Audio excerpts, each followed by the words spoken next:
Imagine being a child during the glory days of the 1980s and early 1990s during the peak of G.I. Joe: A Real American Hero's days as a toy franchise. Imagine then growing up to become a middle-aged collector, hoping to relive some of these blissfully amazing days, but now with the freedom to use your own disposable income to add some O-ring based 3 3/4 inch greatness to your collector display shelves. If you can relate to what I just said, then this video is for you. And while the full scope of each of these upstart independent toy brands will stretch far beyond what this video can cover, what I'll be doing here is selecting a single character from each of these lines and going over the reasons that get me excited to see them available for fellow collectors. Hopefully, by the end of this video, you'll feel the same way that I do. And on that note, let's begin.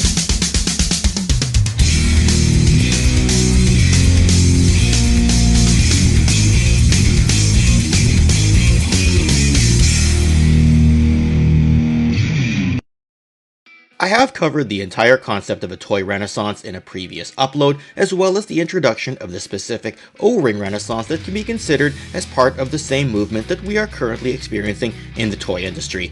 These videos serve as more of an overview, and as time has gone by, I feel we as an audience are ready for a deeper look into selected characters. That being said, if you haven't seen these other videos yet, I do encourage you to check them out by following the links in the description below once you're done here.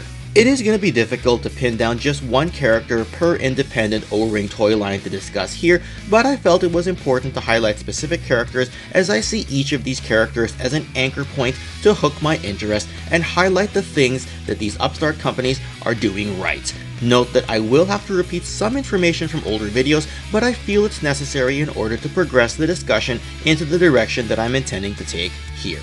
Once again, I'll begin this discussion with Operation Recall.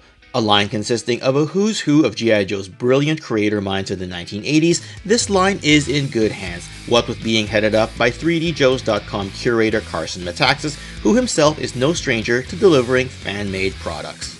For the purpose of this discussion, I'd like to draw your attention to Carson's childhood creation come to life, the figure known as Ratello, but not the original color scheme of Ratello, but rather the one unlocked midway through the Operation Recall Kickstarter campaign, the one dubbed as Midnight Ops Ratello. Like the regular version, this deco of Ratello will come with his carrier pigeon, named Homer, and since Ratello is the flagship character for Operation Recall, I felt this Midnight Ops appearance is appropriate given that the scheme fits right in with G.I. Joe's Night Force. Since Carson conceived this character all the way back in 1989, which is when Night Force was on store shelves, you can say that in one's own headcanon, it does make sense to display this Midnight Ops Ratello with the rest of your Night Force figures, and perhaps put the regular Ratello with the rest of your Operation Recall lineup. He's listed as a communications specialist, and this Midnight version was a surprise unlock partway through the Operation Recall launch campaign. And what's even better is that his design was fleshed out by the legendary G.I. Joe designer himself, Ron Rudat. This was one Kickstarter that I did go all in on, and I'll be looking forward to adding Midnight Ops Ratello into my display. And while Operation Recall is seen as something of a successor to G.I. Joe, I would say that Skeletron as a brand holds the same spiritual successor title for G.I. Joe's European counterpart, namely Palitoy's Action Force. I know I usually take every chance to mention their O-ring wolf figure at every turn, but what I'll do here is show you this wolf figure in a side-by-side comparison to that of my original 1984 wolf that came with the vintage Robo Skull. And as you can see, the new figure is a more than worthy update to the original that had 5 points of articulation. You'll see a mix of pre-production shots here ranging from test shots to earlier Paintmaster prototypes, but as the Skeletron RoboSkull Mark II project specializes in multiple scales, I'll also point out that their contributions to the O-ring scale will not only be of this wolf pilot, but also the swappable head kit, and note that the Skeledrones that they release will also fit into this scale. Either way, with this wolf pilot and their other creations, the team headed up by Ben Conway have hit all the right notes for nostalgia while modernizing the design brilliantly. I had the pleasure of meeting Mark O'Byrne as well as Corey Cantalupe, who were also part of the Skeletron team, back during JoeFest 2023, and I can honestly admit that this line is in very talented hands and that we are in fine company when it comes to having toys made by our peers in this collecting space. And along the same lines of this retro feel, of course, is Callsign Longbow. Yes, there's a lot of characters to be excited about, what with the lineup that was successfully backed during their mid-2022 Kickstarter campaign. And while we've plenty of time in the future to discuss leading characters such as Lancer and Reznikov, plus conceptually amazing army builders like their Gru Spetsnaz and their tracksuit henchmen, I'd like to point you to an extremely deep cut of a character that also harkens back to the Palitoy era of Action Force. And that character is their Adapt Trooper. This was the figure that made me decide to go all in on this campaign, and I'll tell you why. While Palitoy discontinued the sub-team concept in 1984, prototypes were eventually found that detailed what a new sub-team would have looked like if the line had continued into 1985, and this sub-team would have been known as the Special Weapons Force. And among these characters was a prototype labeled with the name of Fixer, who, like his colleagues, some of whom appeared to be direct repaints, all never made it into full production. Well, Callsign Longbow's Adapt Trooper appears to have corrected this by giving us an O-ring look into what Fixer would have looked like if done up in this style, but incorporated into the Callsign Longbow canon.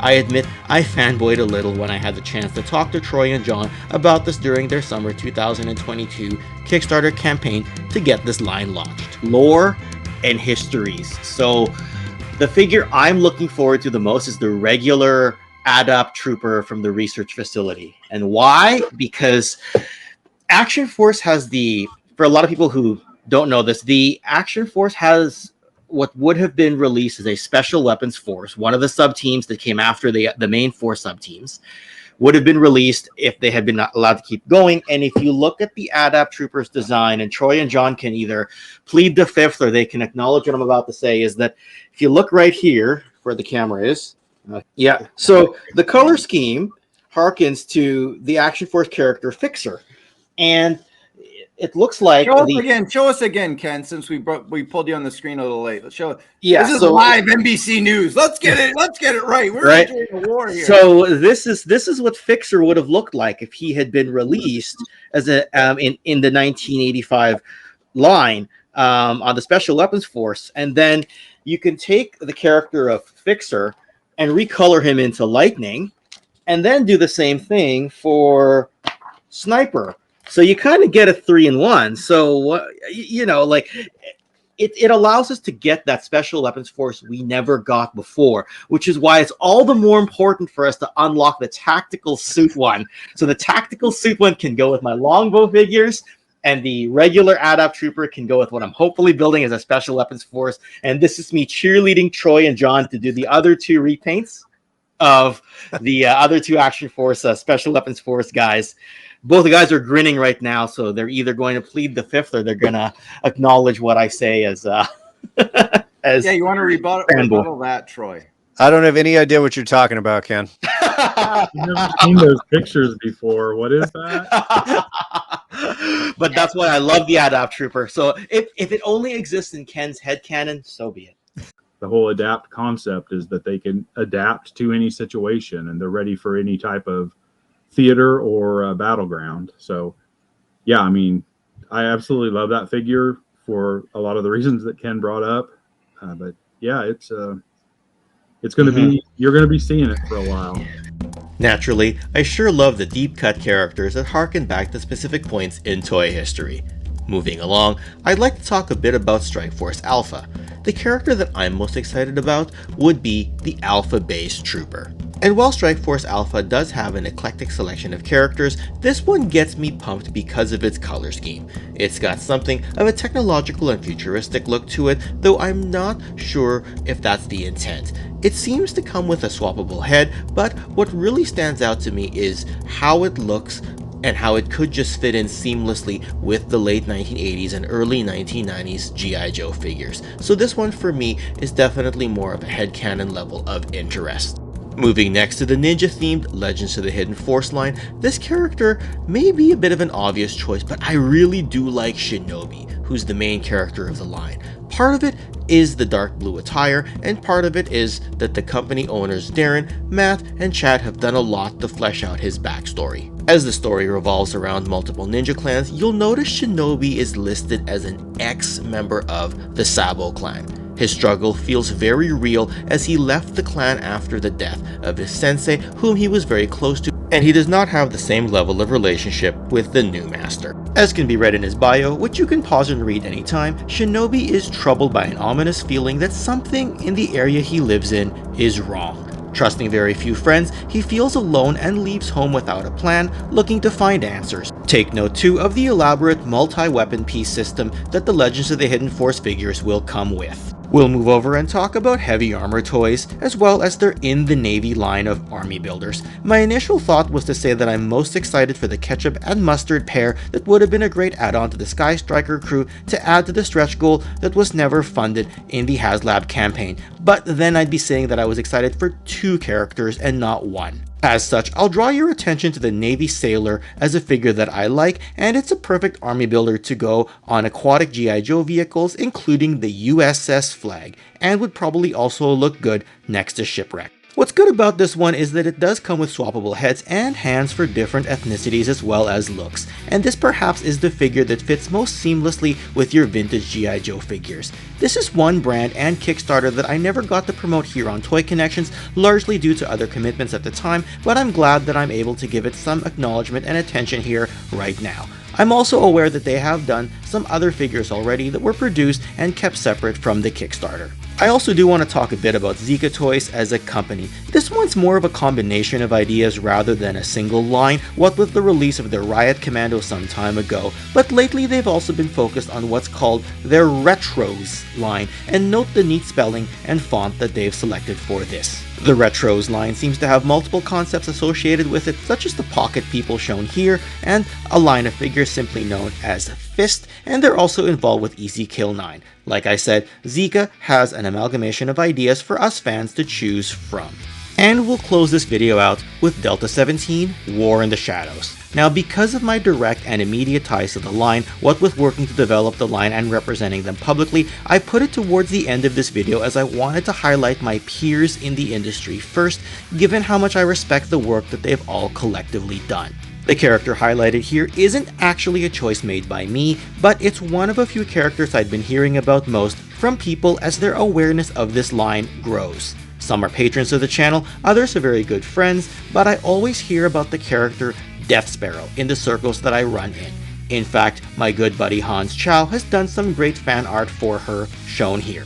When we wrote up her bio, Steve and I wanted Death Sparrow to be in her peak age with a natural charisma to hire other disenfranchised GRU Spetsnaz operatives to her own private military, known as Retrograd. She'll be an absolutely key and pivotal character and key adversary in Delta 17's ongoing storyline. We've gotten lots of positive feedback about her design, but my goal here is simply to present the character and let people comment, as due to conflict of interest, I can't formally review her or the other figures in this line. That by and large covers the O-ring based G.I. Joe inspired toys that have come up through our collector space in this toy renaissance era of our lives. Note that it does feel great to collectively present our fellow collectors with this many options to relive the joy of collecting such action figures. Back during the peak days of G.I. Joe: A Real American Hero, we would see such huge lineups of characters year by year. In today's day and age, it's hard to have waves of several dozen figures all in a single year, all from a single company now. But I suppose we can do this by committee and present you all with options to pick and choose from. Collect them all, collect some of them, enjoy them from afar, whatever you like. Either way, us fans turned toy makers have your backs and your best interests in mind. After all, Hasbro's current focus for G.I. Joe seems to be squarely on their G.I. Joe classified line of 6-inch figures, and that's totally okay. We'll just get our O-ring 3 3/4-inch figures another way, and thus get the best of both worlds and both scales. Comment if you enjoyed this video, and be sure to check out some of my other toy content right over here. Subscribe if you already haven't, press that like button to spread this video to more viewers, and share it with your friends. Otherwise, we'll see you all again soon. Take care.